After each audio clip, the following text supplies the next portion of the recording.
Today on Ramblings with Rebecca, WIERs and WINERs. Oh, what? No, seriously, these are like terms that I use in my essays and things. Academics are not as highfalutin as they pretend to be. Anyway, I'm Rebecca Farnum, this is Ramblings with Rebecca, and today's question is water an economic resource?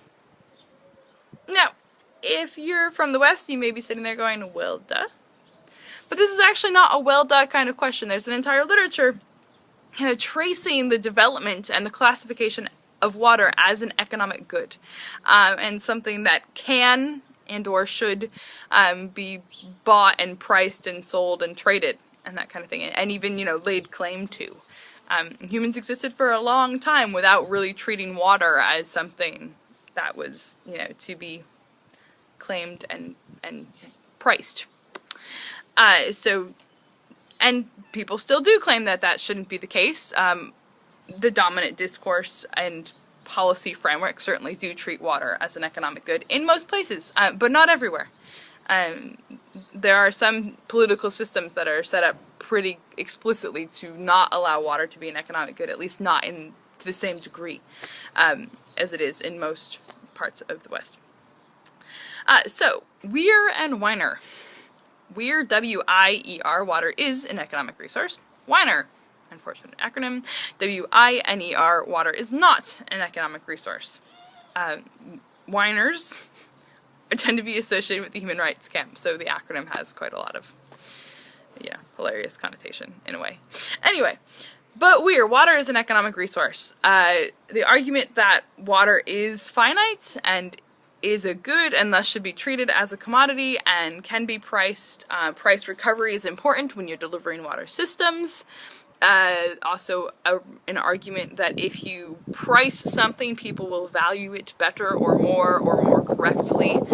So there's an environmental rationale going on here, right? If we're concerned about water and conservation of water, pricing it will help conserve it. Okay, that's the argument. There are flaws in it, there are critiques to it. WINER, water is not an economic resource. WINERs generally see water instead as a human right, and argue that, you know, human rights should not be considered economic goods because pricing something creates a whole lot of problems and inequalities and that kind of thing. Water is formally recognized as a human right by the United Nations as of 2010, so it wasn't in the original 1948 declaration, but it now is and has been recognized by the General Assembly.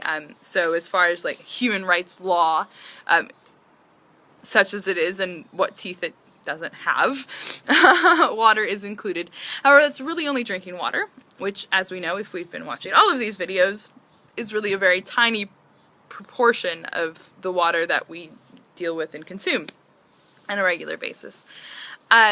But, so people in the WINER camp say, no, water is a human right. Something that is so vital for life really should not be seen as an economic good. There's a lot of problems there, right? Air is not an economic good, necessarily. You can buy really good air or pressurized air and that kind of thing. Okay, fine, then you're kind of paying for a service, right? But water, just as vital to life, should not, as air is in a lot of ways, you know, should not be priced then, right? Like, you're way too many potential problems there as far as standard of living and quality and equality for people. The reality is, in today's world, poor people pay the most for water. Not just the most of like their proportional, you know, to their income, but no, actually more per liter than rich people because of the way the system is set up. So infrastructure, you know, cities get water to people already in the grid, which, you know, tend to be those in the city and usually wealthier folks in the urban areas who are, you know, connected to the grid in the same way you would be for electricity, internet, and that kind of thing. Whereas a good proportion of the poorest people don't live in that grid or with access to that grid and will instead, you know, pay water for water from a truck at a much higher cost per liter. So that's kind of the big WINER argument against WIER, is this doesn't work because there's a lot of problems. The counter is, okay, except that we need to learn how to value it somehow. I lean more towards water as a human right, but then of course there's issues of does human right mean free? And if free, then who pays for it? Because it does cost.